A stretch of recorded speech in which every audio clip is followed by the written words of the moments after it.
Okay, folks, I need your attention for a moment. Approximately 3 hours ago, several terrorist attacks took place across the city of Paris. My understanding as of a few minutes ago is that more than 100 people are dead. There are hostages. The French border is closed. A state of emergency has been called. I know nothing more. But I wanted to ask you to please join me in a moment of silence for those who are lost and for all those who love them.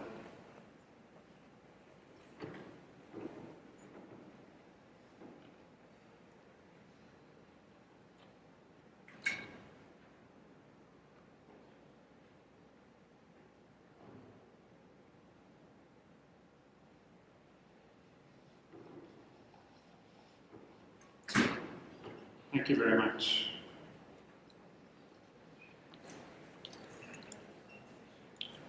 Session 186 is a celebration.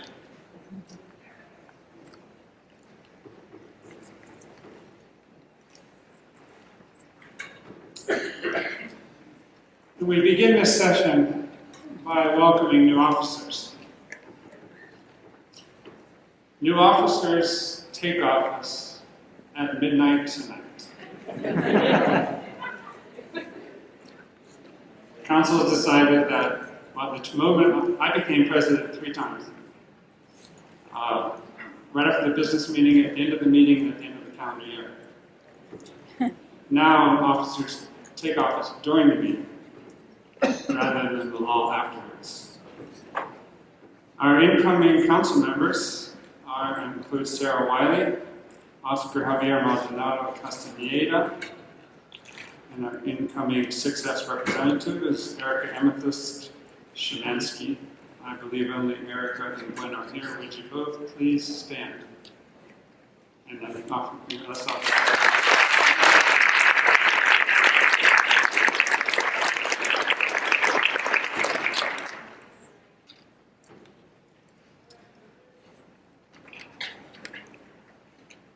Window? Where's window?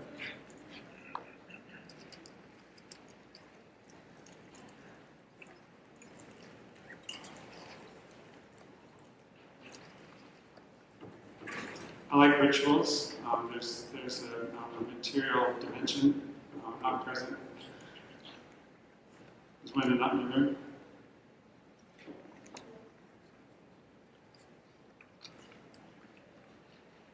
Okay, then I'm going to push on by asking you to please join me in congratulating, thanking, great appreciation, because these 3 people have worked hard for the past 3 years. Council members, as you know, work on price committees, but both Trevor and I have been working them hard.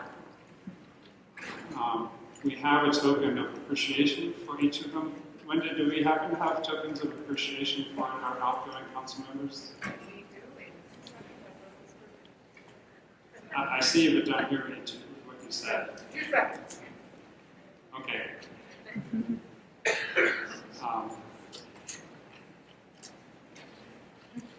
What I'm going to do is ask those 3 folks to stand and let you know that you will be receiving the token of appreciation because I have a really tightly scheduled program here.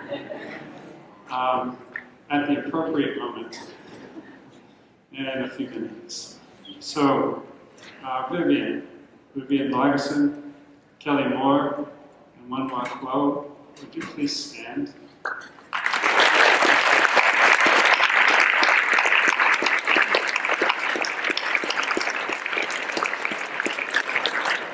I am personally grateful.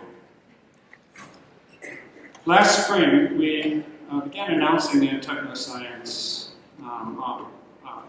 our prizes. And we announced all but the STS Making and Doing awards, as you know. And I refer you to the new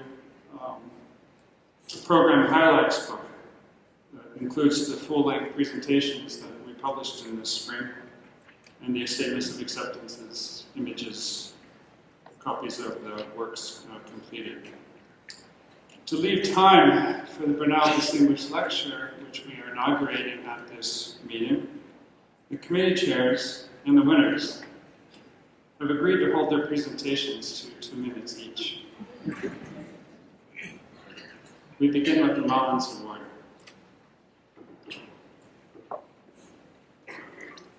Wait. We begin with tokens of appreciation. Vivian.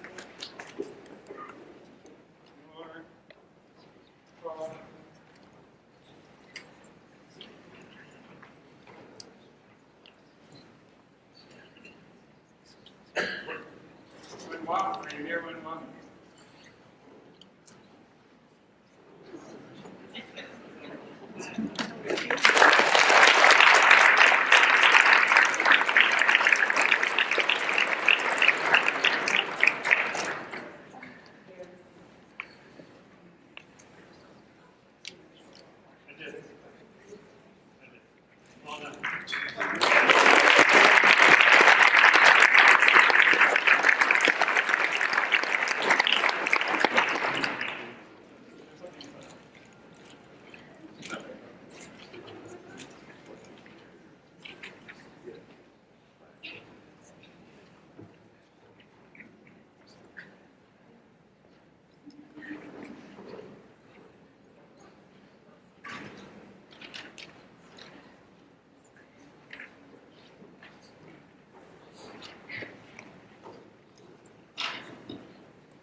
I'm pleased to announce the winner of 2015 Nicholas C. Mullins Prize, Karen Levy. Her winning paper is entitled The Context of Control, Information Power, and Track Driving Work, which is published in Journal of Information Society. The 2015 Nicholas C. Mullins Prize is chaired by me, with 3 members, Claire Waterton, Abby Kinchy, and Samuel Tetler. The Mullins Prize is awarded to the best paper written by graduate students. Last year, we received 42 papers submitted by graduate students, not only of STS programs, but also programs in sociology, anthropology, history, information studies, women's studies, and many other fields. The paper from Ms. Levy stood out among others due to the paper's topic and empirical side that is understudied within the STS scholarship. The paper critically examines the way in which electronic monitoring is structured to control the flow of organizational information and workers in the American long-haul trucking industry. Ms. Levy's paper elegantly presents ethnographic and qualitative data to investigate the production and distribution of information in the trucking industry that primarily aims to facilitate firms' control over truckers' daily work practices. Interestingly, the paper also reveals how truckers act as independent agents to respond to the monitoring technology in a manner that results in distinctive power relations between the firm, individual trucker, and information technology. Ms. Levy's paper is beautifully written and offers a solid theoretical analysis on how a technological system is politically constructed. The community believes that Ms. Levy's paper deserved the prize primarily due to its significant contribution, both theoretical and empirical, to the STS scholarship.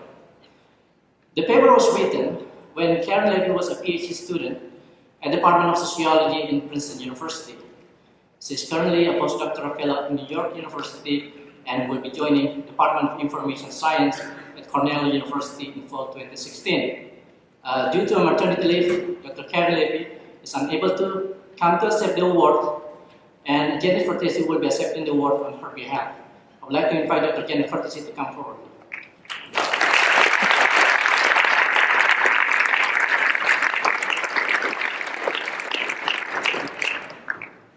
Thank you. I'm honored and delighted to accept this award on behalf of Karen Levy, and this following is the text she sent me and asked me to read. I'm honored to receive the 2015 Nicholas C. Mullins Award for my paper, The Context of Control, Information Power, and Truck Driving Work, I wish I could join you in person at this year's meeting, but a new baby is keeping me busy at home for the time being, so thanks to my friend and mentor Janet Vertesi for accepting on my behalf. I'm so grateful to the award committee, to Janet and the other members of my dissertation committee, Paul DiMaggio and Kim Chappelli, as well as Hamid Ekbia, Yanis Kalinikos, and Bonnie Nardi, who edited a special issue of the Information Society in which the paper was published, for helping me to develop its argument. Most of all, I'd like to acknowledge the many truck drivers and other members of the trucking community who shared their time and expertise with me, inviting me into their trucks, their homes, and their workplaces to help me understand how technology affects their lives and their work. I'm humbled by their generosity, and they made this research enormously rewarding in ways that I never could have anticipated. Thank you.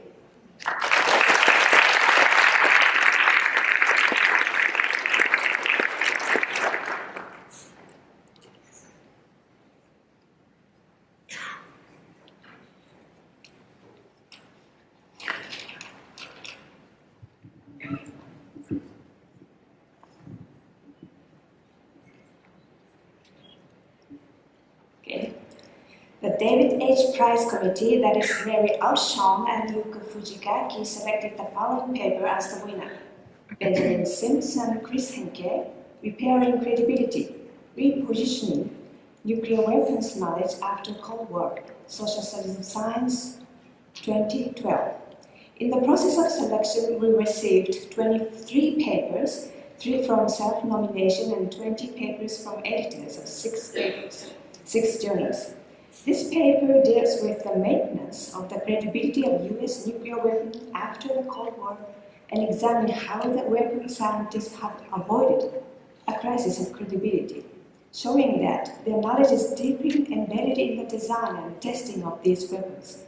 By addressing the question how socio-technical systems are maintained over time, the authors makes a very important contribution to STS research that aims to understand how systems survive over time and the processes involved in maintaining their coherence and boundaries. The conceptual move to combine insights of ethnomethodology and conversation analysis on repair with STS insights on credibility and tacit knowledge has resulted in a convincing account of how nuclear weapons scientists in the US have avoided a crisis of credibility.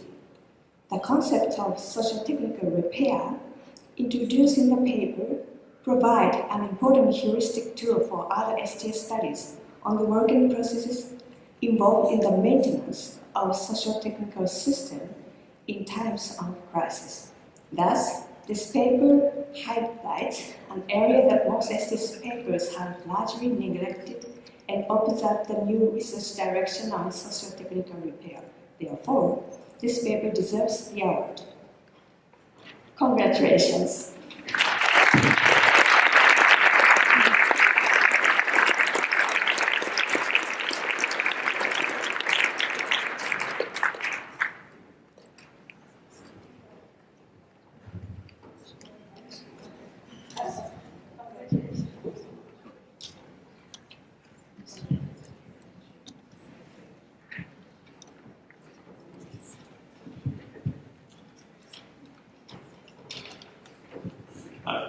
Chris and I are really honored to receive the David H. Prize. It's really nice to receive acknowledgement for this particular paper because it was a lot of work, but it was also a really fun collaboration for us.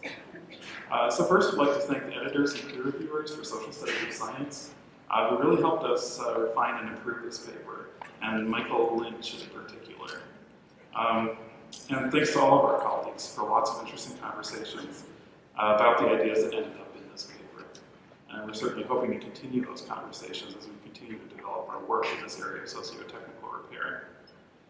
We'd also like to recognize the subjects of this research, the weapons scientists at Los Alamos, and also a number of other people at Los Alamos who supported this project and invested their credibility to connect us to some of the key people in the weapons community. The roots of this collaboration go all the way back to when Chris and I were grad students at the UC San Diego Science Studies program in the 1990s. So finally, we want to acknowledge all of our friends and teachers and colleagues from that program, and in particular, Chandra Mukherjee, who has been a really important mentor for both of us over the years. So thanks, and Chris actually has a comment. I'd just like to second everything that Ben said and add what an honor it is to receive an award named after David Edge. In 1998, I attended my first 4S meeting in Halifax, Nova Scotia, and after my panel, I was kind of wondering if anybody knew what the heck I was talking about and who should come up to me and approach me and talk to me about my paper, but it was David Edge, who said, hey, that was an interesting paper, you should think about this, that, and the other thing. And it was maybe 2 or 3 minutes of his time, but it meant the world to me to have a legend in the history of STS and the editor of Social Studies of Science take the time to talk to little old me. And I think that really speaks to the spirit of collegiality and the spirit of mentorship that we have in Forest that makes the organization really great. So thank you so much.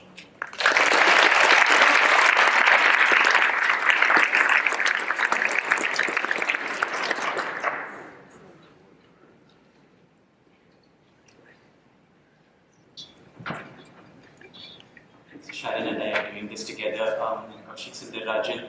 It's a great privilege to present the first ever 4S Mentoring Award.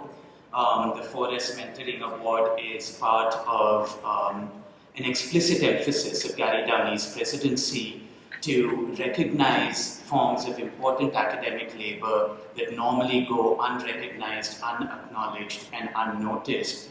And it's a special privilege for me to recognize the work of mentoring, since I certainly could not have become any sort of scholar had it not been for my teachers, who did not just teach me in a formal academic sense, but have for many, many years been friends, guardians, sources of example and inspiration. This is the kind of work that really ought to be recognized in institutional ways.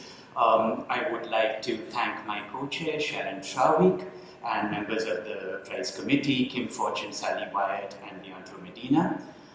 This was a prize where we solicited nominations. We received a number of nominations. They were really wonderful to read through because it gives an indication of the breadth and depth of mentoring activity that happens in our community. It was also an extremely difficult set of nominations to read through because there were no fixed criteria to think about what constitutes mentoring that can be evaluated. And one of the things that we were very keen to do was to try and look beyond the kinds of metrics that are visibly and institutionally recognized in the United States, which is primarily the mentoring of PhD students, so that they go on to become individual, visible researchers. So we were interested also in paying attention to forms of mentoring undergraduates, master's students, postdoctoral fellows, faculty colleagues, especially colleagues who might be women and minorities, and so on. It was an extremely enriching, rewarding, and challenging process. And to hand over the first mentoring award, it's my privilege to introduce Sharon Trawick. Thank you, Kaushik. It was a pleasure working with the committee. I want to say that obviously we're awarding this to Maureen McNeil, and McNeil's mentoring, collegiality, and collaboration we saw evidence, she's been generous and powerful for 4 decades across disciplinary, institutional, and national boundaries with both students and colleagues. She enacts and circulates a pedagogy of critical questioning with open and respectful debate, and a pedagogy of generosity in promoting others' work. She's been active in generating 2 innovative venues for scholarship, the journal Radical Science, also known as Science is Culture, and a book series on the intersections of cultural studies, feminist science studies, and STS. At Lancaster, she's been a director of the Institute for the Women's Studies, a chair of the Center for Science Studies, and director of the Center for Economic and Social Aspects of Genomics. As an administrator, she's worked to transform class and gender-based discrimination in academia, plus build infrastructures for new kinds of scholarship and careers. She's brought together ideas and people across several fields into lasting webs of relationships, building new and powerful lines of inquiry, infrastructure for that work, and a generation of scholars. Now Maureen McNeil is helping us to launch the 4S Mentoring Award.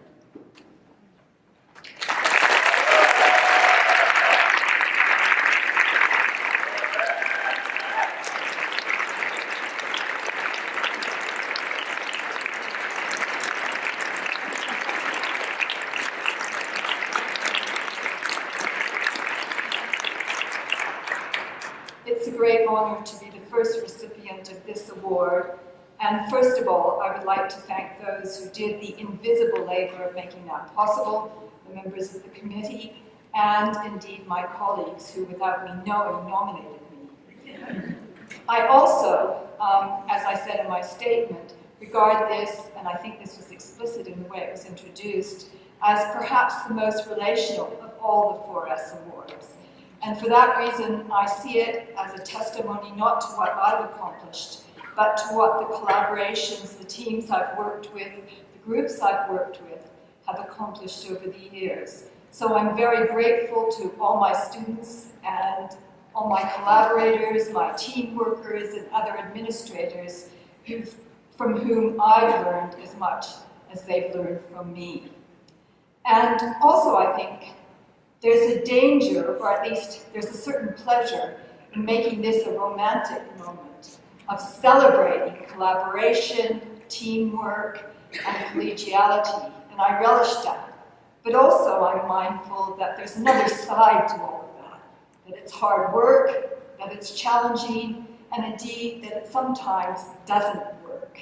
And so I'd like to formally apologize to those of you who I've collaborated with that it hasn't quite worked. To the students I've supervised and not seen them through to success, and some of them have been successful despite me, I guess. And finally, I really want to end, and no one will be surprised about this, on a rather political note, and to say that I regard this award, not just for me personally, but for the whole community, as a stand against neoliberalism, really. That it represents the valuing of collegiality, of community, and collaboration at a time when we're all being encouraged to be ever more entrepreneurial, individualistic, and competitive. So I welcome this award on my own behalf, and I welcome a community that has a sense of alternative values. Thank you.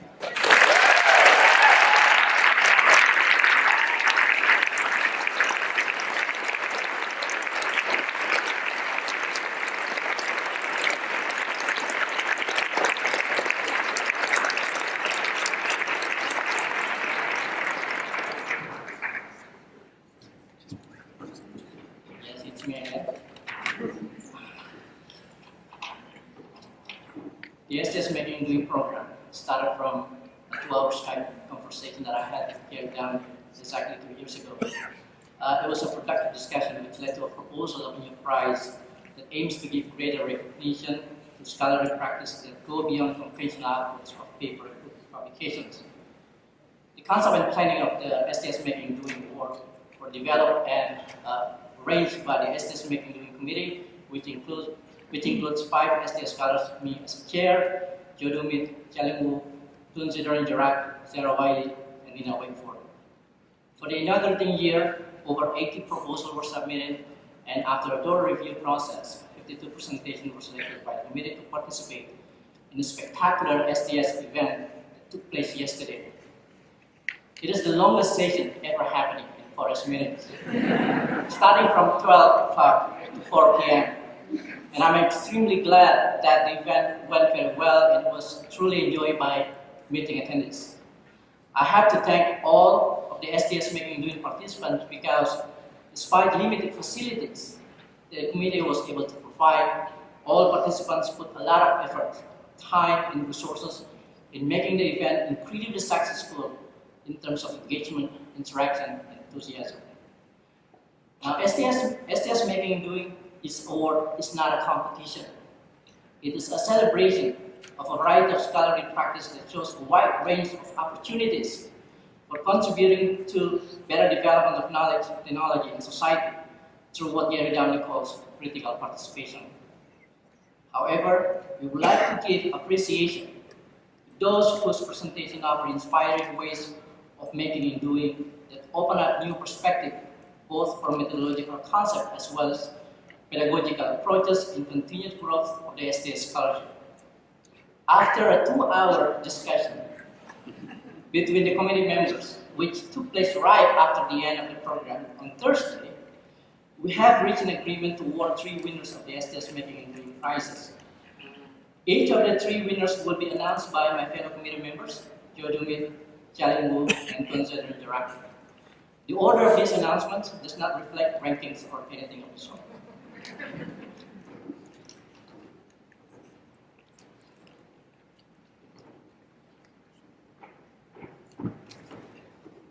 Thank you. I was so excited yesterday to see how much energy, interest, excitement, and sharing was going on in the room. And so I'm very pleased to announce one of our top three. It's Max Lebrun for Civic Laboratory Plastics. She runs the Civic Laboratory for Environmental Action Research. And this was something that combines classrooms, activism, science, theory in most inspiring ways. She describes it as running on principles of action, research, citizen science, participatory research, feminist technology, DIY, and do it with others.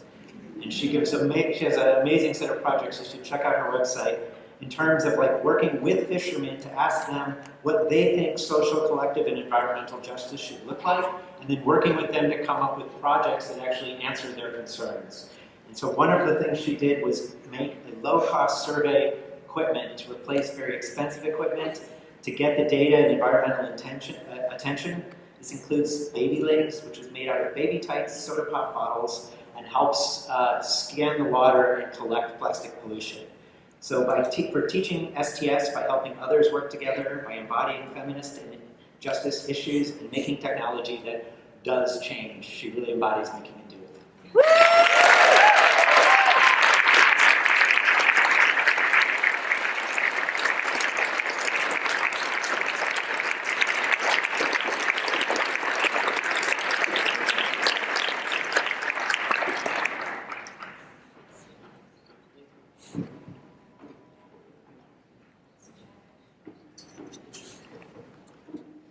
Tell a salmon. Intervenes in the silence brief of scientists who work with the species facing extinction. Khalil Wolf Erskine and Julie Colt developed a very innovative method to invite ecologists to reveal their emotion and reflect upon their research.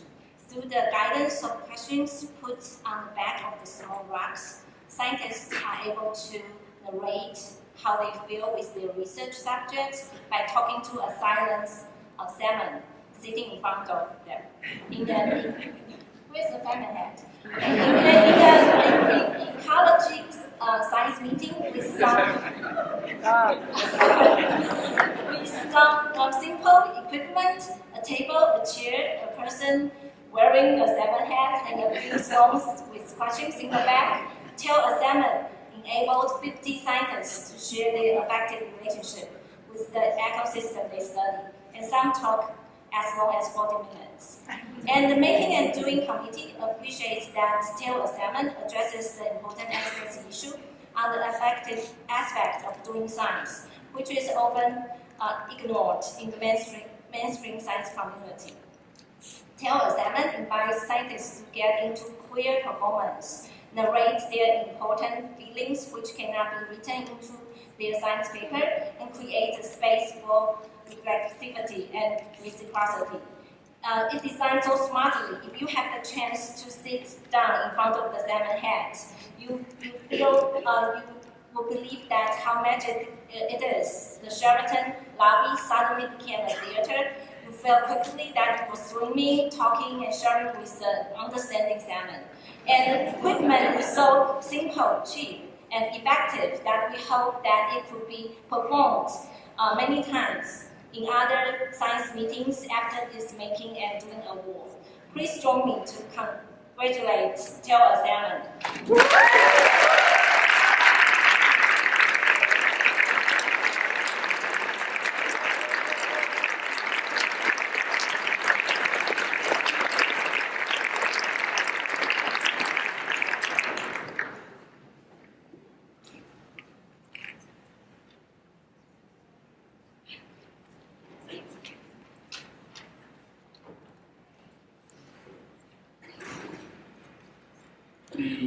The first STS Making and Doing award goes Experimental Methods, Experimental Engagements Across the Divide by Sarah Klein and Jelena Wiesman.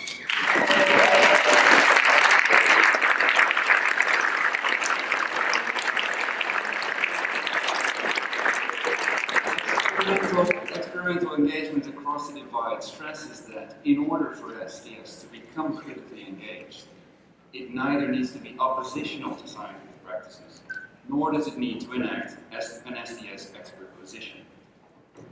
Considering scientists as interlocutors rather than objects of study, Klein and Wiesman engage in experiments in which their own understanding is put as much at risk as that of their scientific interlocutors. Their experiments in a cognitive science lab unpacks the implications of social cognition scholars as well as of the SDS scholars involved. Positioning themselves and their collaborating scientists as co-designers, subjects, and/or co-interpreters, Klein and Wiesman move SDS making and doing well beyond the deficit model of SDS knowledge travel. All involved both bring much to the experiment as well as learn much from it. Their symmetrical and reflexive approach to SDS involvement in knowledge experiments makes experimental engagements across the divide a truly worthy recipient of this SDS Making and Doing Award. Congratulations.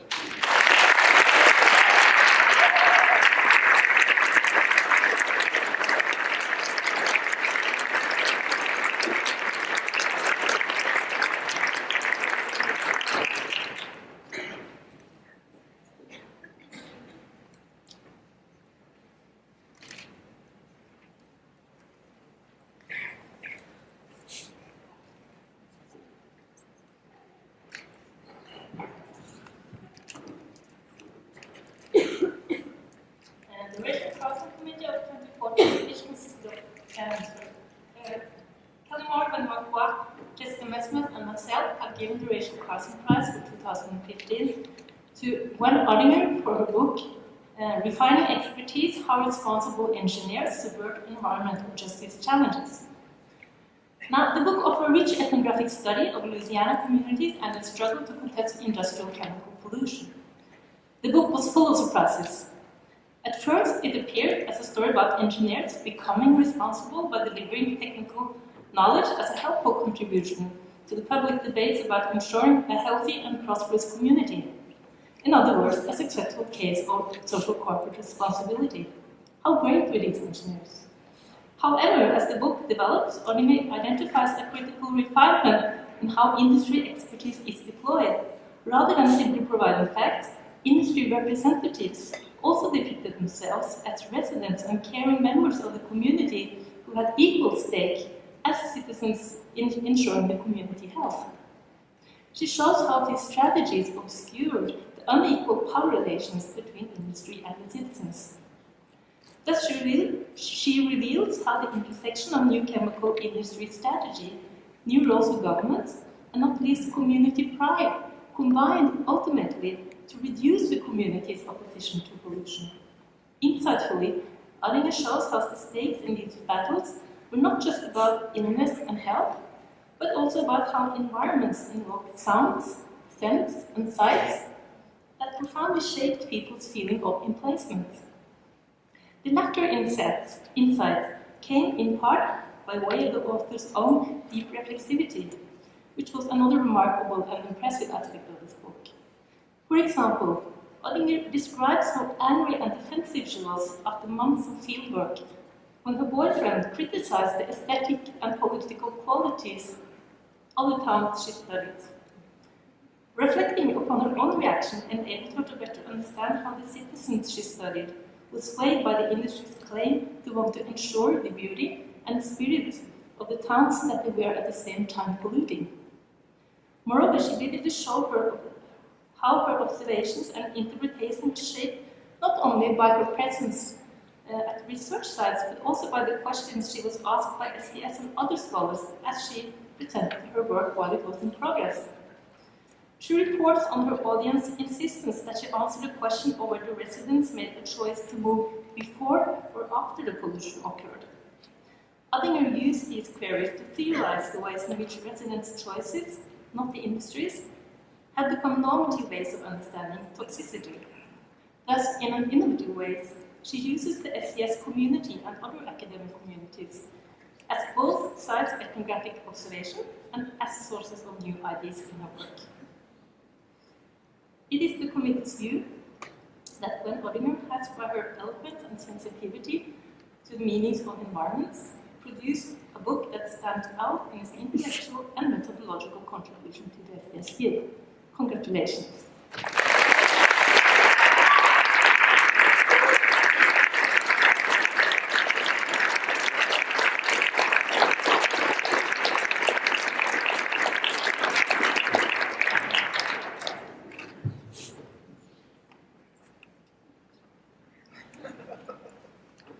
When one writes a book, one has this wonderful opportunity to thank everybody who helped in the production of it in the acknowledgments section.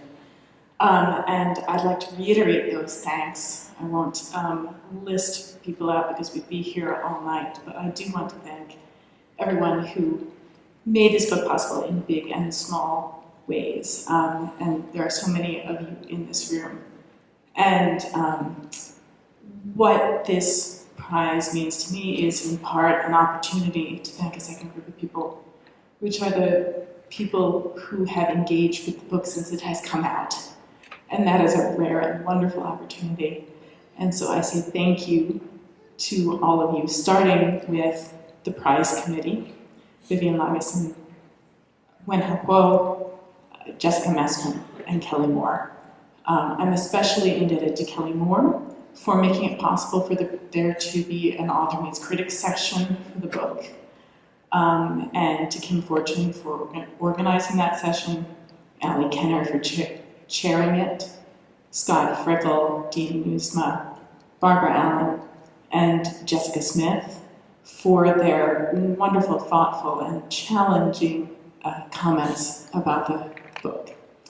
And I'd like to thank all of you who have talked to me about the book, asked me questions about it, assigned it in your classes, all those sorts of things. It's the only greater pleasure that I've had than writing the book has been in talking to you about that work that was so important to me.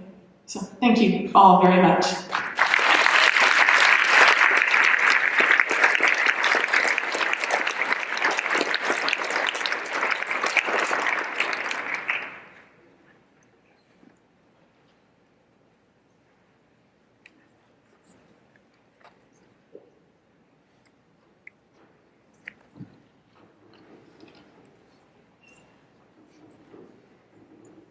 I'm Lisa Cartwright from UCSD, and I speak on behalf of the FLEC committee. The FLEC committee chair is Leandra Medina, and my co-committee member is Kenji Ito.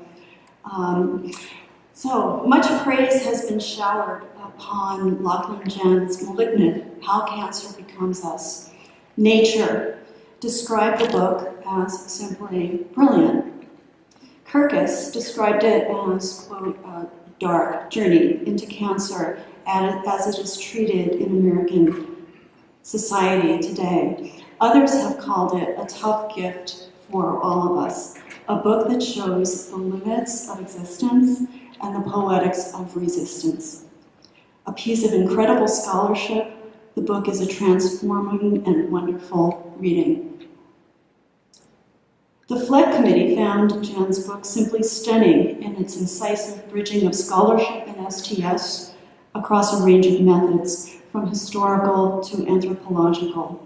We were impressed by just how widely the author cast the net to find the resources taken up here, from Blanchot to Nixon's War on Cancer, from cancer narratives to historical films about DDT, from classic feminist texts on cancer experience to archival medical sources, legal resources, and malpractice law.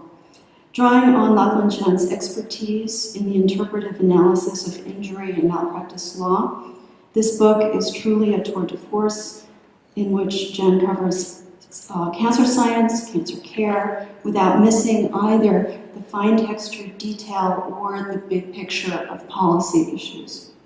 The book is written at the highest level of STS scholarship, written beautifully, and in a manner that is also deeply socially responsible. From now on, and because of Jan's book, we will see and experience cancer differently, through the lens of our field and through the lens of a colleague who spared no measure of restraint in research, in anti-normative critical analysis, in unadorned political interrogation of self-knowing and feeling through cancer.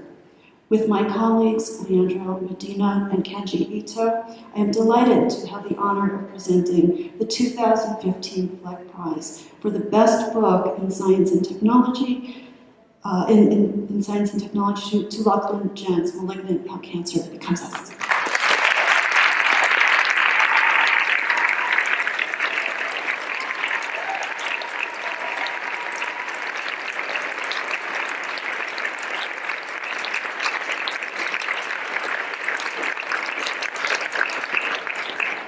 Thank you so very much.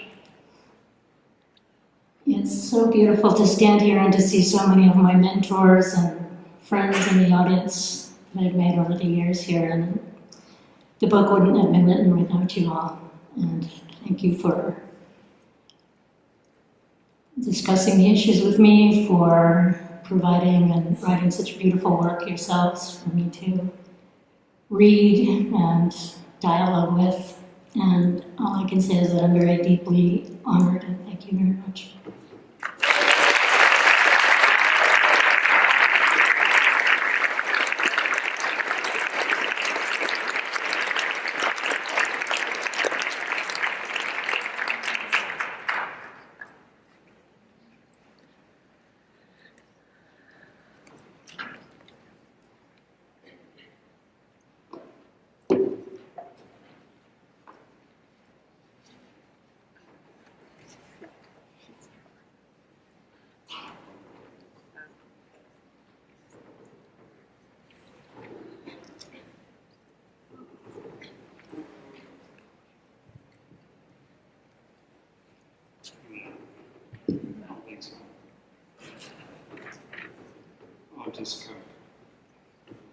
The winner of the 2015 John Desmond Brunel Prize is John Wall. I am up here representing the committee, consisting of Madeleine Krisch, Lucy Suchman, Knut Sorensen, and myself as chair. The Brunel Prize is our society's highest award, awarded to an individual who has made distinguished career contributions to the field. I think probably all of us in this room have been in intellectual and material conversation with John's work for many years, if not throughout our entire careers. This enormous body of work, this enormously influential body of work has provided formative, generative points of orientation for really a vast array of projects. You know, he's published 50 articles since 2010.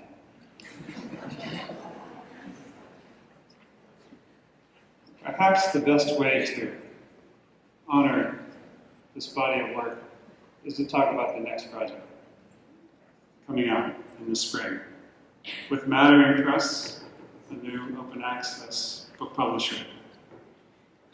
John is co-editing with Evelyn Rupert the book Modes of Knowing the Empirical Baroque, a new collection that asks, how might we think differently? It brings together leading scholars in the social sciences, all of whom are interested in non-standard modes of knowing. The resource for doing this that the various contributors direct their attention to is the Baroque. Writing the introduction, John addresses the question, why the Baroque? One answer is that the Baroque made space for and fostered many forms of otherness. Pretty clever, I think, actually. It knew things differently. It knew about different things. It knew extravagantly. and excessively. It knew in materially heterogeneous ways, and it apprehended that which is other and could not be caught in a cognitive or symbolic net. It's pretty appealing. It also knew in ways that did not gather to a single point, and knew itself to be performative. A great part of the great Western division between rationalist and non-rationalist modes of knowing, the Baroque is therefore a possible resource. A resource for creating ways of knowing differently. A storehouse of possible alternative techniques. This is not to say that it is the right mode of knowing. The book's authors do not seek to create a Baroque social science, whatever that might be.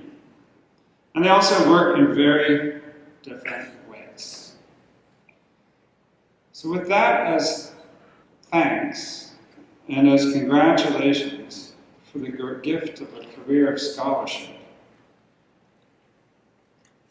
and to transition to a thank you for your willingness, John, to deliver our inaugural Bernal Distinguished Lecture, working under the title Provincializing STS, Postcoloniality, Symmetry, and Method. I ask all of you to join me in congratulating John Law and thanking him.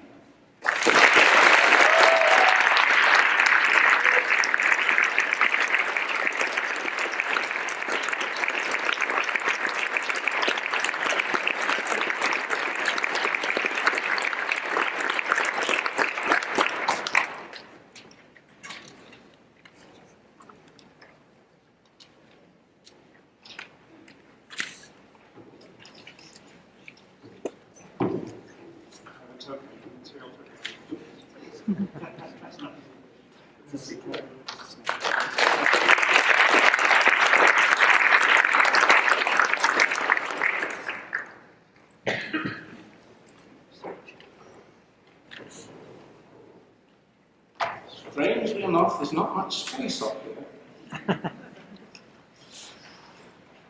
I want to humbly thank the Society for its award of the Bernal Prize. STS has been close to my heart since I first came to it, and I am profoundly honoured. I'm deeply grateful too for this opportunity to address our annual meeting. Maureen McNeill, my colleague at Lancaster, warns us against romance, but I'm afraid I don't take the warning entirely seriously, Maureen. I've been very lucky. I've worked with a series of groups and people throughout my career. I've been very lucky with friends and co-workers. I've owed an immense debt to Anna-Marie Moll, with whom I've worked for many years. I particularly want to mention colleagues at Lancaster. I was at Lancaster for a fair period, and now I'm retired, I'm going back to Lancaster. Maureen is a wonderful colleague. We've already had a chance to honour her at the Society. I want to mention Lucy Stutzman, incoming president for 4S, and others, including Vicky Singleton. And I just want to finish this moment of romance by complaining bitterly about the students at Lancaster. There's a whole row of them down there. They were, or they have been for me, a challenge and an excitement, and it's been really fun working with them. And what I particularly like about them is the way in which they take nothing for granted. So, thanks to the committee. I deeply appreciate the award, and thanks to 4S. I don't actually want to reminisce about the past. Instead, I'm going to make a pitch for a post-colonial STS, and in particular for an STS that uses non-Western analytical resources. Our discipline knows that technoscience works differently in different global locations, and with many fine case studies of colonial and post-colonial exchange and domination. Indeed, we have analogous studies within the North to remind us that Euro-America is scarcely a monolith. But, and here's the but, STS has mostly worked with Euro-American theory. There are, of course, exceptions. I think in particular of Warwick Anderson's beautiful study of the Fore and Kuru, which draws in part on Melanesian understandings of the gift. I also think of Judith Farquhar and Chi Quang Zhang and then Mei Zhang, who asked what it would be to think through Chinese medicine. But, and here I follow Caspar Brun-Jensen and Atsuro Morita, I want to argue for forms of post-colonial STS that make systematic use of non-Western analytical resources. The terms I need for this talk, binaries such as theory and practice, or Western and Southern, are all too simple. Post-colonial relations of exchange and extraction are complex. Indeed, the term post-colonial is troubled too. But my core point is about analytical tools and empirical materials. So Itty Abraham catches what is at stake when he writes, "In the metropolis they do theory, and in the colonies they gather data." He's talking about science, but his point can be extended. Thus, Shiv Visvanathan cites Dalrymple, who devastatingly argued that agriculture in India was an epistemology that the colonial British destroyed. This shifts the argument to production, or to epistemology and production. And Dawei Fu, the Taiwanese founding editor of East Asian Science, Technology and Society, the journal, brings the same kind of reasoning to STS. He writes, "Haven't we taught our students with good case studies still mainly coming from the West? Haven't we theorized our East Asian case studies also mostly from established Western theoretical perspectives?"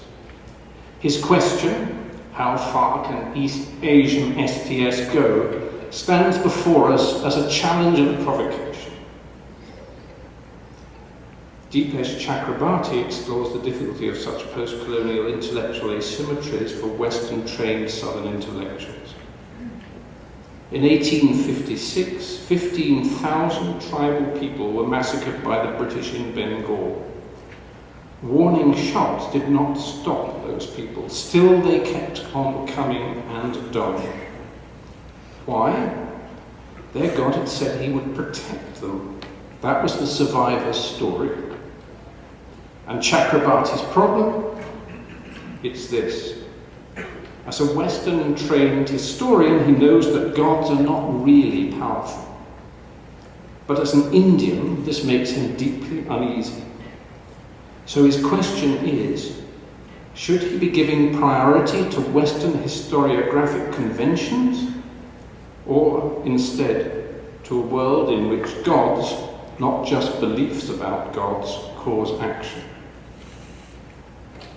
Now, the STS principle of symmetry catches a part of what's going on here.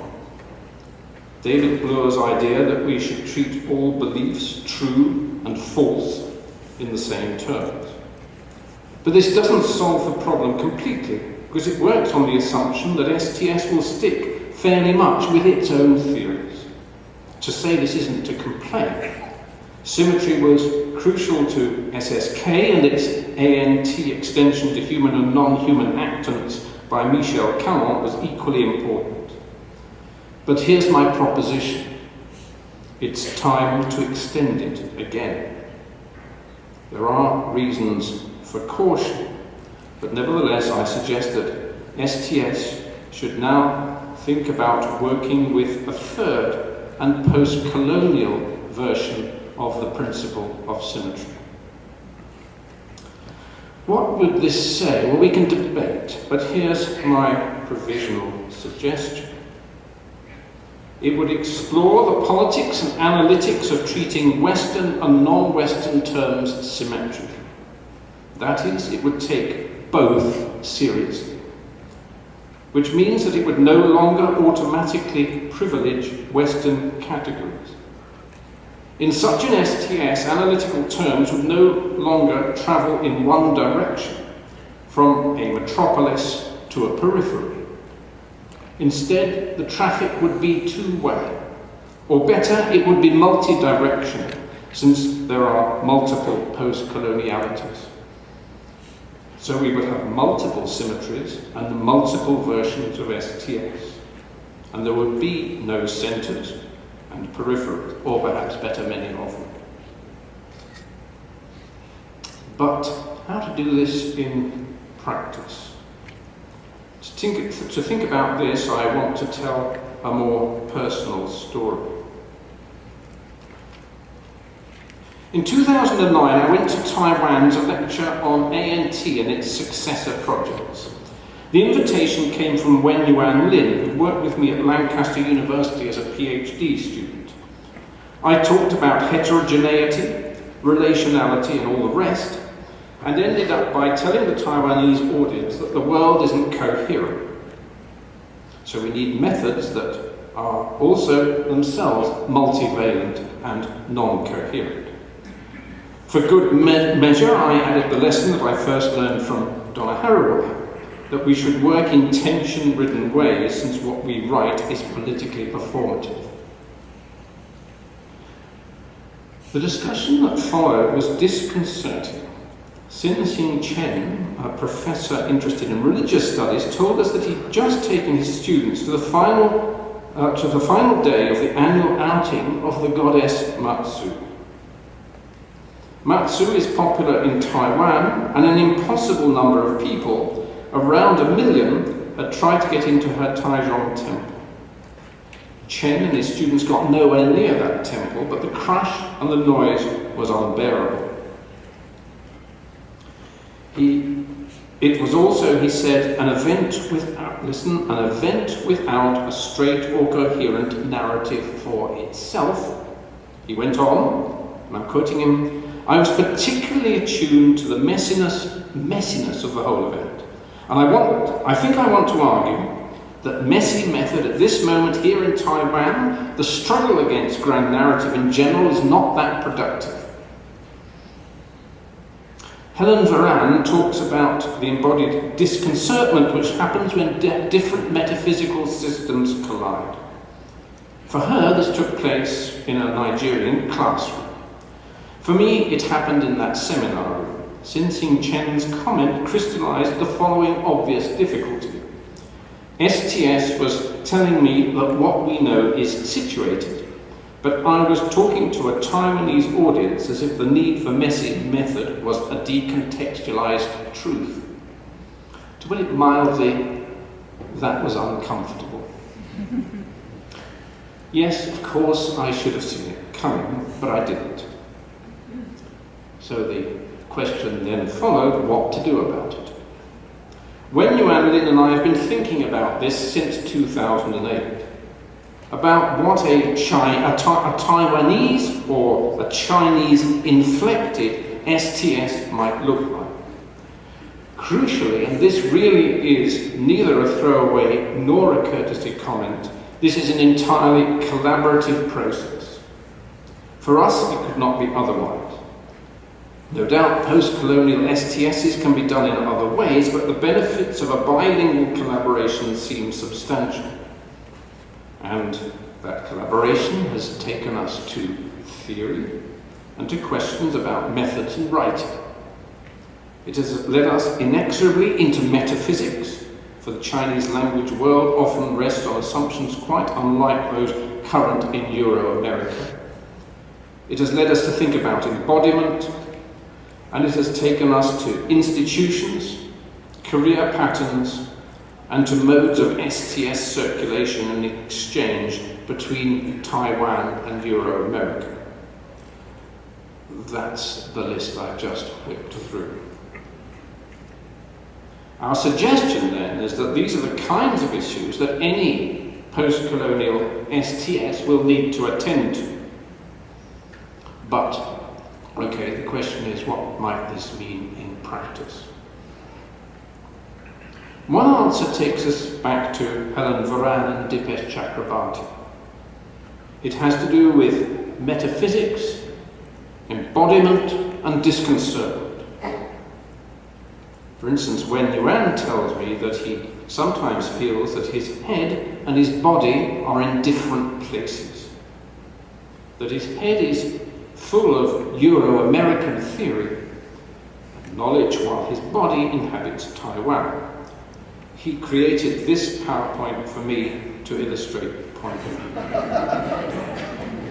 view.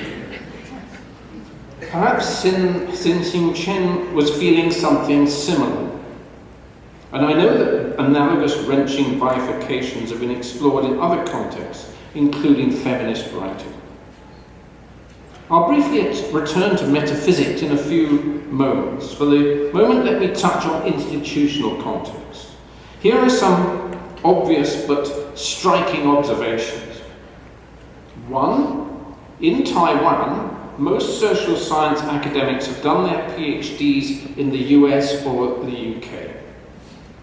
Two, they have returned to Taiwan, schooled in social constructivism or ANT or feminist technosciences, whatever. Three, this means that the already small community of STS academics in Taiwan is theoretically fragmented. Four, it also means that these academics find themselves at the margins of their particular international networks. Five, the Taiwanese government encourages academics to publish in well-ranked SCI journals, and they are materially rewarded if they do so. Six, in practice this means that they are encouraged to write in English for English language journals. And finally, seven, they are located in institutions which look, as the old joke puts it, just like any other North American campus. That's the list. Some of these conditions, of course, are particular to Taiwan, but here's my guess. Conditions of academic production and exchange like this are at work in many places outside Euro-America, within it for that matter. And this is why I think they're so important. The message then is that to think well about post-colonial forms of STS, the discipline will need to think simultaneously about analytical tools, empirical research and subjectivities, but also about some pretty matter-of-fact, not to say crass, institutional practicalities. And somehow it'll have to shift all of these together. Otherwise, it will carry on reproducing an analytical case study post-colonial divide while separating minds from bodies for those who don't inhabit English or dwell in the centres of English language STS.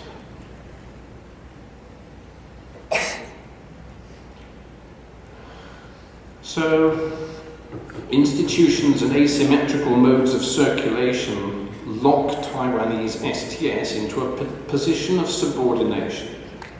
Indeed, they've also eroded alternative modes of knowing and learning. That's point number one. Point number two is about alternative explanatory logics that don't belong to the English language.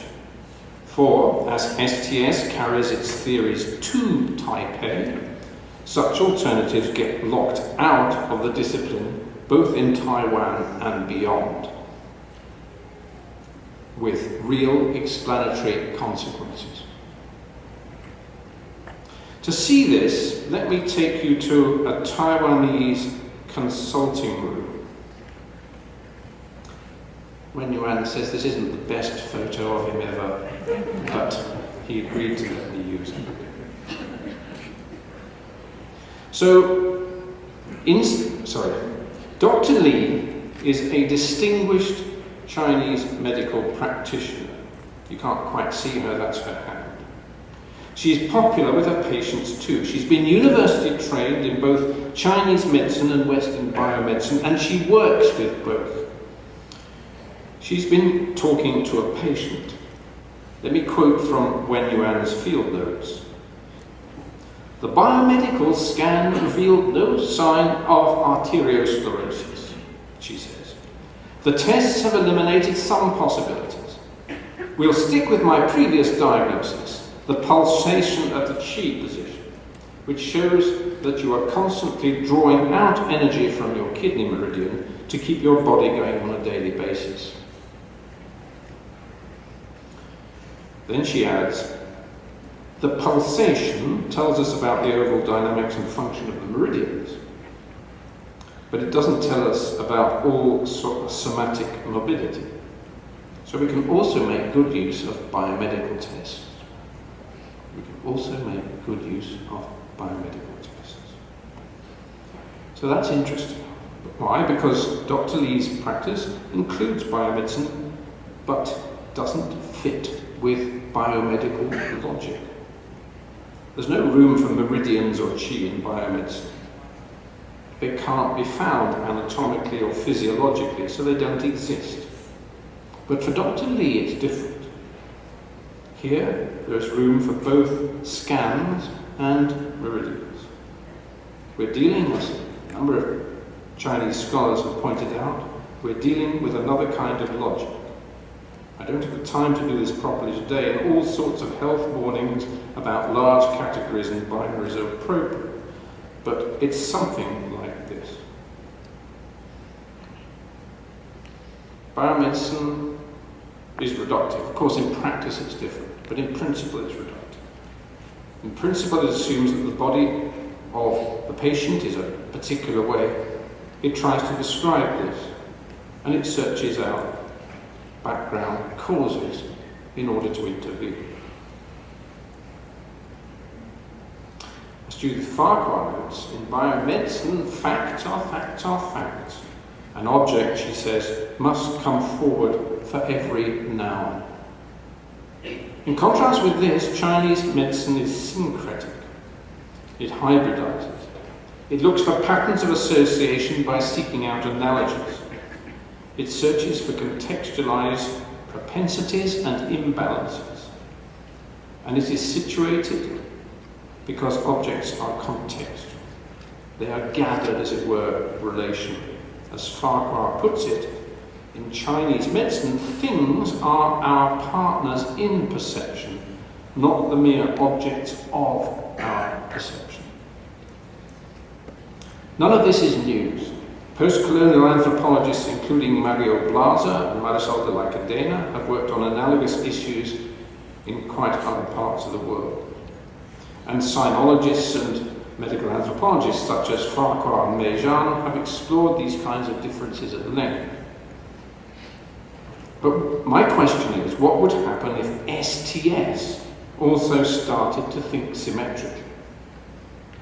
What would happen if this got absorbed into our academic work? One response is that a Chinese-inflected STS won't go looking for causes or strong explanations. Instead, it will observe what goes with what situation, and it will ask questions about whether what it is observing is in balance or not. It will, in short, work more like Dr. Lee's Chinese medicine than biomedicine. So what might this mean in practice? One answer is that it suggests two radically different post-colonial stories about biomedicine and Chinese medicine in Taiwan. Yes, Dr. Lee takes biomedicine into her Chinese medical practice, but this can be understood in two ways. Perhaps it's a reflection of biomedical colonial and post-colonial power. That story is pretty persuasive. It's even more convincing if we add that after 50 years of Japanese colonization and the post-war period of Americanization, 96% of Taiwan's insurance healthcare budget goes on biomedicine, with just 4% left for Chinese medicine. The argument then is that Chinese medicine has been pushed to the margins, and as in Dr. Lee's practice, where it's hanging on, it's under pressure to absorb the realities of biomedicine. That's post-colonial story number one. But story number two, in a Chinese-inflected STS, is different. Why? The answer has to do with hybridity, the refusal to embrace reductionist forms of explanation, and the assumption that objects are relational, not given. So, for instance, 2,000 plus years of Chinese medical history reveal that this has always worked by absorbing newcomers.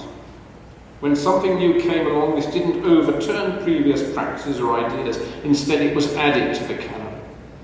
So the classic yellow emperors in a canon, which is nearly 2,500 years old, is a hybrid of 5 schools of ancient medical practice, and this is a logical addition that has been at work ever since. So, what does this history of accretion imply? The answer is that biomedicine is nothing very special, looked at from this point of view. From a Chinese medical point of view, it's little more than the most recent arrival. And like its predecessors, it's found its place within the syncretic, non-reductive, and object-relational world of Chinese medicine. So what we're seeing in Taiwan has as much to do with Chinese medical business as usual as it does with biomedical domination. There is, of course, much more that might be said. But at its simplest, Wen Yuan and I are suggesting that we have 2 kinds of post-colonial STS here, 2 versions of explanation. To be sure, neither's pure. In this conjoined world, both bring STS and Chinese realities together, but they do so in very different ways. One absorbs a Chinese explanatory sensibility. It is Chinese inflected.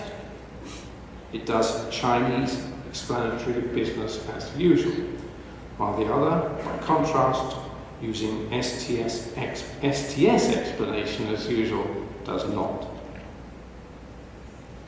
So far, so good. But Wen Yuan and I have also been asking this question. What would happen if we were to use a Chinese term to understand European materials? And we've been thinking about this for the Chinese notion of shi. And what we've done is to use this term to explore the UK's 2001 foot and mouth epidemic. Shi means something like propensity. In many Chinese contexts, including medicine, things have propensities to shift and change their form. There is imbalance if you block those changes and the flows that run through them. Such is the basis of much Chinese medicine, diagnosing and undoing blockages and imbalances. But things don't have propensities. This is because they are situated in relation, ebbing and flowing between non-binary and complementary opposites. Think of yin and yang. There's a methodological point here. The art of knowing and intervening well is the cultivation of a sensibility to propensities and their changing ebbs and flows, and working with these rather than against them. Methodologically, the implications of this shift are quite radical. Representation becomes less important than sensibility. A relational version of the empirical is important in Chinese medicine, but epistemological foundationalism is not. It's easiest to see this if we look at Chinese classical philosophy. Here, accounts of the world, usually in the form of advice to princes, look quite unlike those that we know in Euro-America. Indeed, they mostly don't look like descriptions at all. For instance, the Taoist Tao Te Ching is paradoxical, aphoristic, elusive, and poetic. The world and its propensities are not fixed, cannot be pinned down, are contextual, and therefore elusive to representation. I don't have time to talk about this today, but Wen Yuan and I have been experimenting with Tao Te Ching inflected accounts of the British foot and mouth epidemic.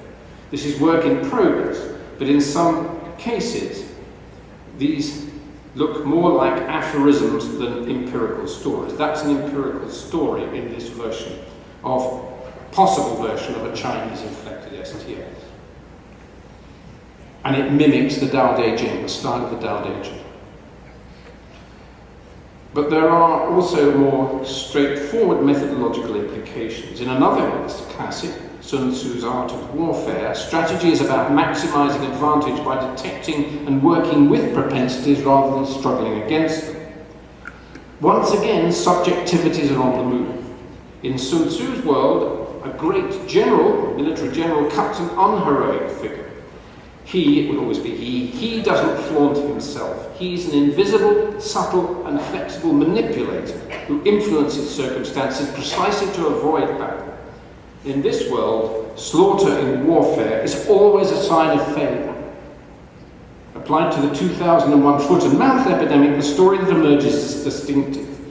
The disease was eradicated, yes, but in this Chinese way of thinking, the mass slaughter tells us that the strategy was catastrophic.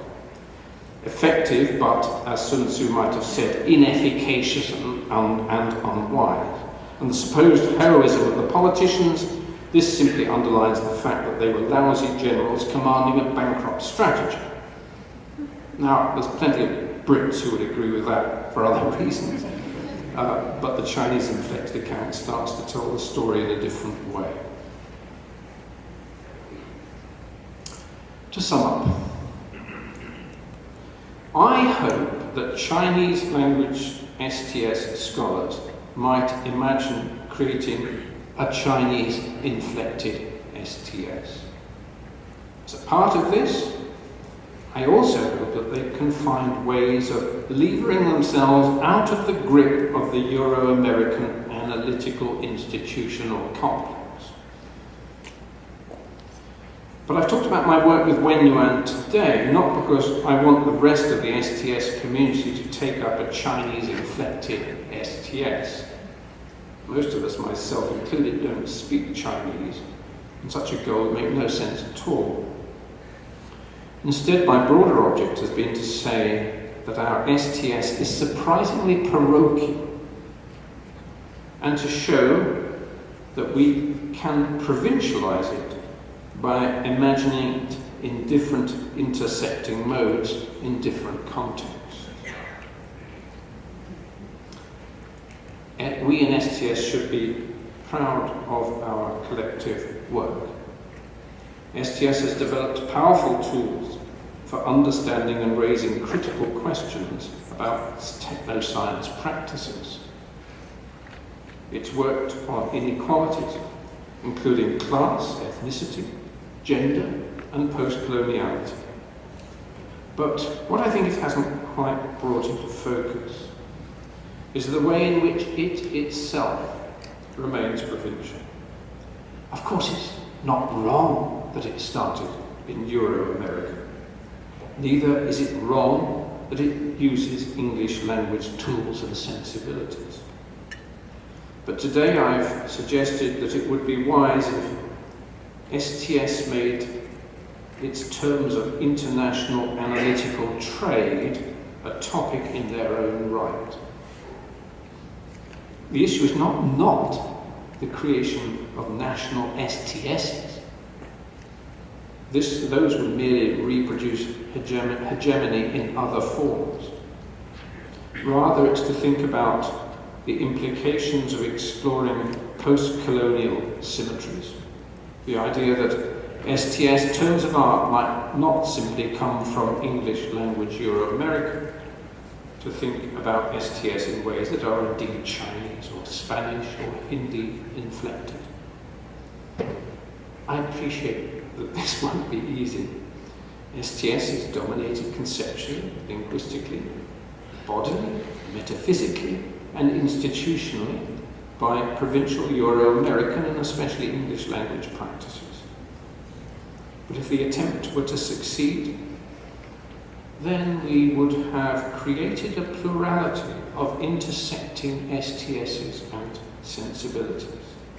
And we would be able to say that we have undone the provincialism of our STS.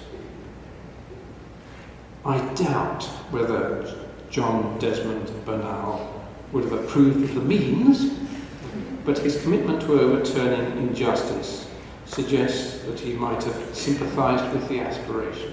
Thank you so much for your attention.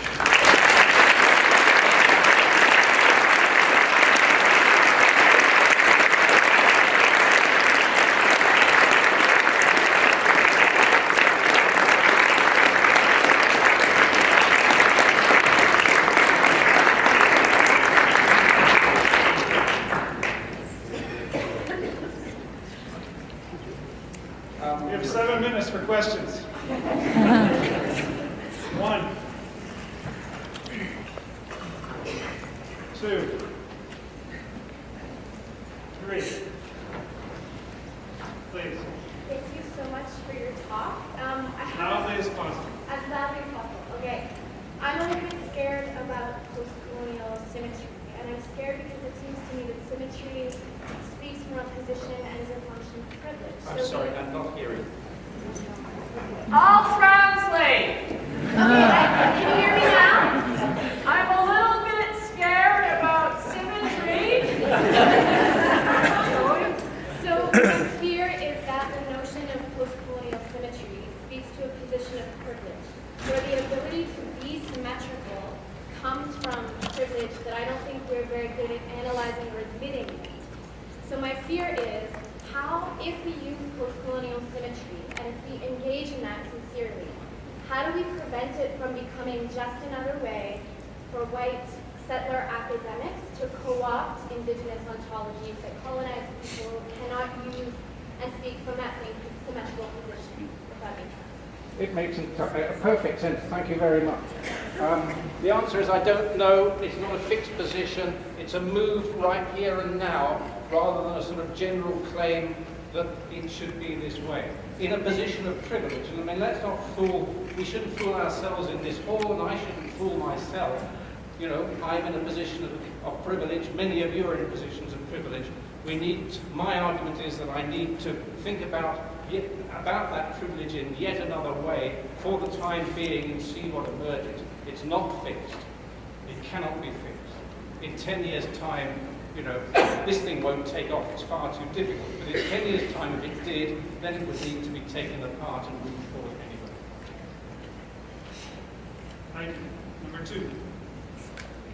I'm a little suspicious of symmetry, but it's just an image question. I mean, eventually appreciate what you're doing. And I'm thinking of the problems of decoloniality in relation to post-coloniality, and in particular in relation to the sorts of issues Kim Tallbear was raising here in 2 very powerful presentations, and I know Christina Lyons will have more to say about it tomorrow, which has to do, in a way, with what Marilyn Strathern says, it matters which ideas think ideas. It matters which ideas, not the fundamental practices of ideas thinking ideas is the work to be done. And Kim was pointing out the failure of citation, that even stuff published, for example, in North American indigenous writing, directly relevant to analytical apparatuses for studying and characterizing relationality, even the published work is not cited. And the work to be done to come to know the citations. And also, I think the fear, this is the question, this is actually a direct response and a question. I believe that we shut up when we were afraid of being wrong, and that the danger of appropriation of marginalized positions by simply taking them and using them with our institutional power is real. But our response has been repeatedly not to do so, and not to engage in the kinds of apparatuses of real exchange. Many Native American communities now have apparatuses to enforce more serious epistemological as well as other sorts of collaboration. But I'm interested in your ideas about, if not exactly symmetry, how the institutional apparatus of taking up these kinds of thinking through. What do you find fruitful that's happening? You gave a full talk on that, but I'd like to hear more about your ideas. Laurie, thank you. I mean, the question is entirely well taken, and that's why I made that list at near the beginning of the talk of sort of a bunch of things which range from metaphysics up there to infrastructures of one kind or another down there. I think it's a horrendously difficult thing to shift because it's complex, because it's partly conceptual, because it's metaphysical, because it's substantive. I really don't have a good answer. I just think we have to. I want to be attending to all of these things, and I want to be imagining other ways of knowing and of transmitting knowing. So I didn't talk about it. I didn't talk about it but the Chinese Academy is a newish invention modelled substantially on Western ways of knowing and transmitting knowledge. There are other ways of transmitting knowledge, there were, and there still are, other ways of transmitting knowledge about, say, Chinese, for example, about Chinese medicine, that don't meet the so-called international standards and are therefore been marginalised. I didn't go into that. I can't do everything at once. I don't think any of us can do everything at once. But I'm quite certain we need to be working on, well, the kinds of things you're pointing at, other ways of knowing, other institutional contexts for knowing. I don't want to appropriate, I hope. If the symmetry term rings the wrong bells, discard it. I don't care. I don't want to appropriate the best, as it were, or whatever it is, of other forms of knowing or other worlds into STS. I want a lively multiplicity of STSs, and that implies shifting institutional structures, subjectivities, embodiments, and all the rest of it, as well as modes of knowing. So I don't have an answer. It's collaborative work that we need to do across different communities. And one more over here. I'm really very sympathetic to the ambition that you have, and I just wonder why the large body of work in STS dealing with the borders between science and non-science wouldn't be more foregrounded, because this is involving also change over time. So I often get a little uncomfortable when biomedicine is put up in such a static way, and I know you said it's an abstract way, but it's a historical phenomenon. It wasn't always that way. It doesn't always have to be that way. Joyce Carpenter sometimes does the same thing, and I love her work. The other legal point is that in China, as far as I know, biomedicine has a greater monopoly over certain life and death matters than what is often labeled Chinese medicine.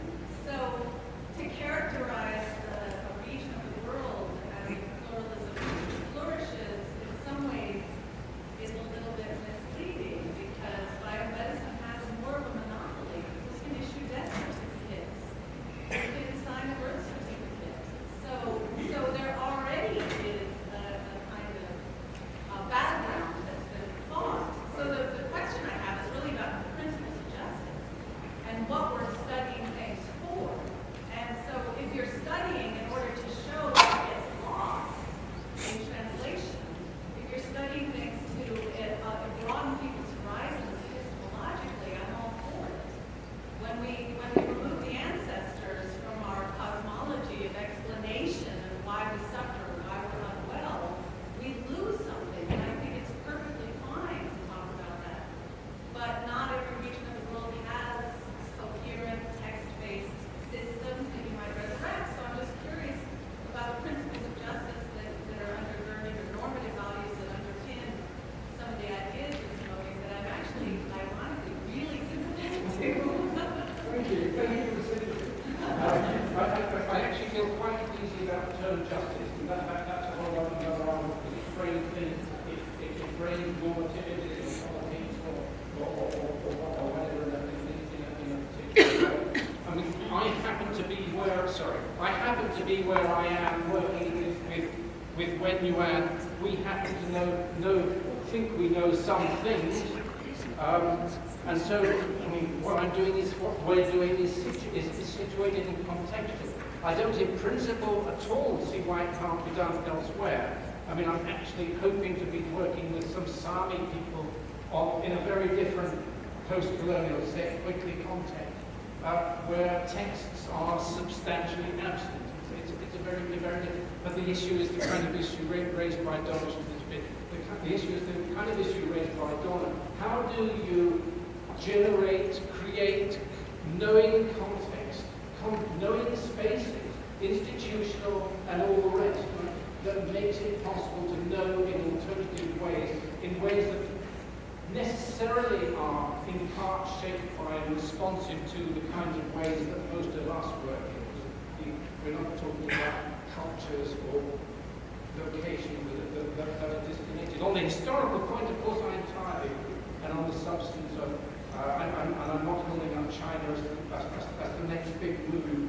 I'm trying trying to open up a possibility, right, or open up a question of sort of how do we think about doing things differently? How do we think about an STS motive?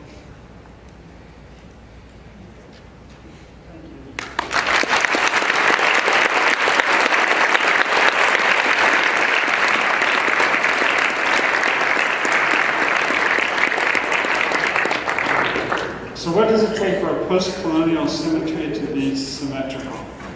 The questions that I just heard, in a way, affirm the importance of calling attention to the full range of types of scholarship in which we are engaged as STS scholars.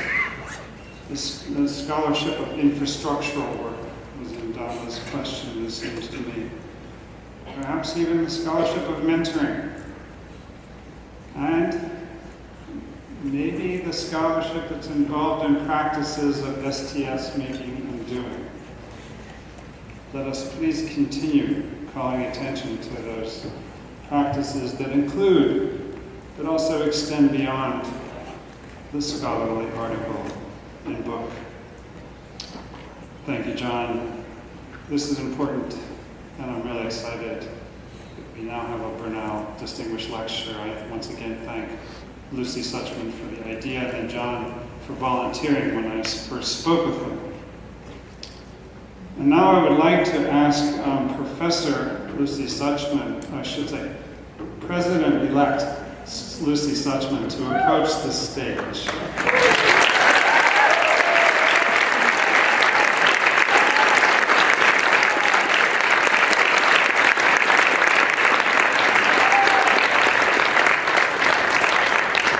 I really like rituals, I must say.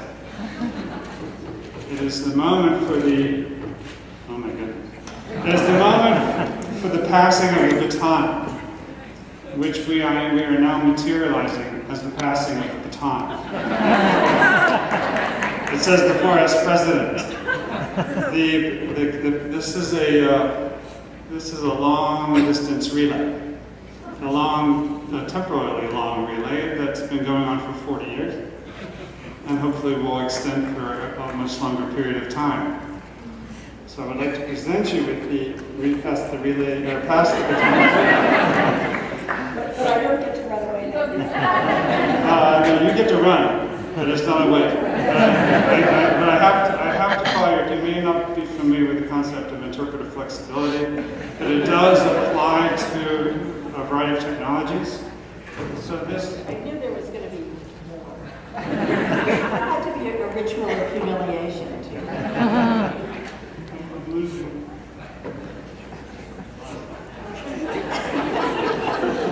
That's the problem with this art. Won't stay where you're supposed to be.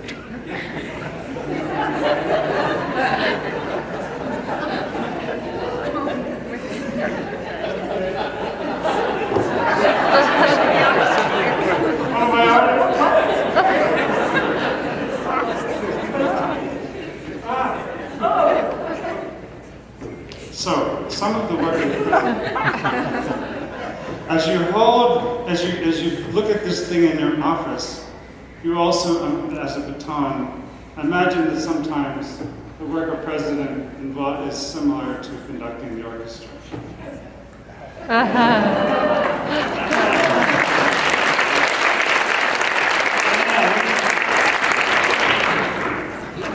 The second baton.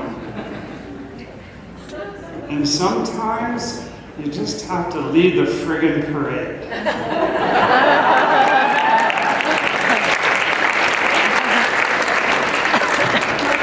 I feel fully equipped. Now, before you go away, Gary, I have to say, I have a couple of things to say, but the first one, as the microphone collapses, is that I feel extremely fortunate to be following Gary Downey in the presidency.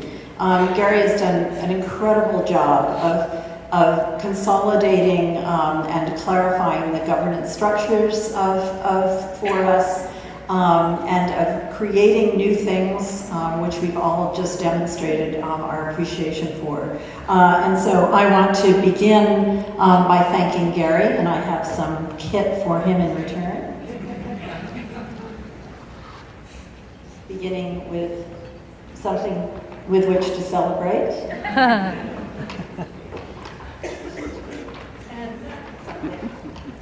With which to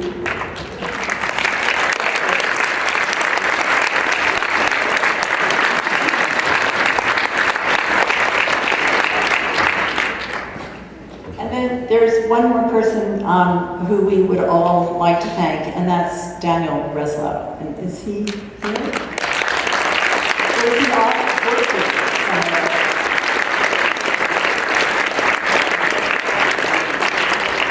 He's off working somewhere. But obviously, I mean, you can only begin to imagine the amount of work that's involved in organizing a conference like this, and it's been beautifully done, and so I have some things for Daniel, which when we get him back in the room, we'll give him. So I just wanted to say a couple of things, because I want to just say that along with consolidating the contributions that Gary's already made to the well-being of the society, I hope to do some things which actually follow on quite well from John's lecture, which come out of the question of what does it mean to be an international society post-colonially?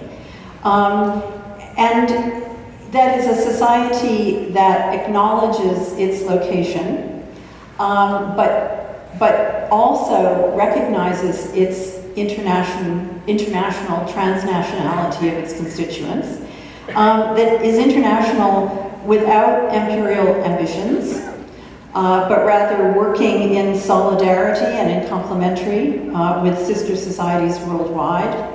I don't know the answer to this question, but I really want to explore it. And I recognize in the conversation that we just had that one of the elements of this is the term we.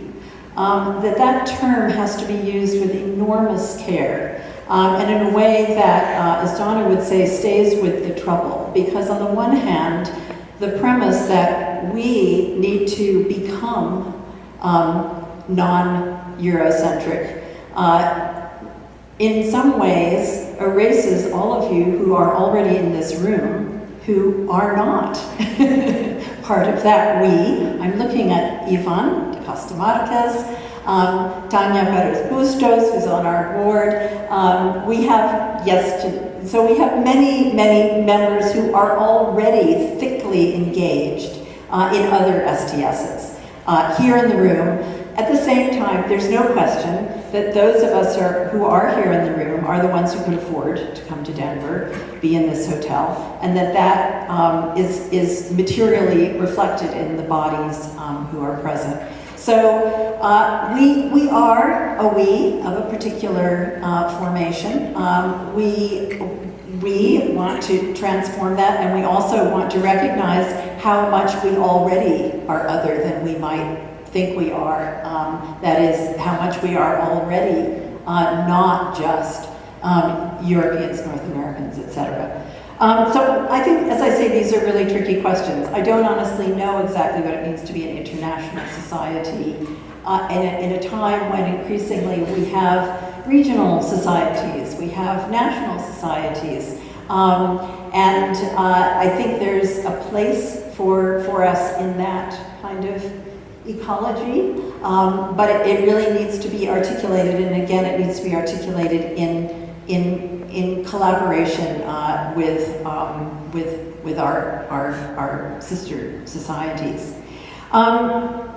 And the other more substantive or specific kind of discussion that I'd like to convene, that I imagine convening, is something along the lines of its working title, which is constantly shifting, is something like interrogating the threat, and I use the word interrogating advisedly here, interrogating the threat as it's figured as and in relation to bodies, persons, and multi-species collectives.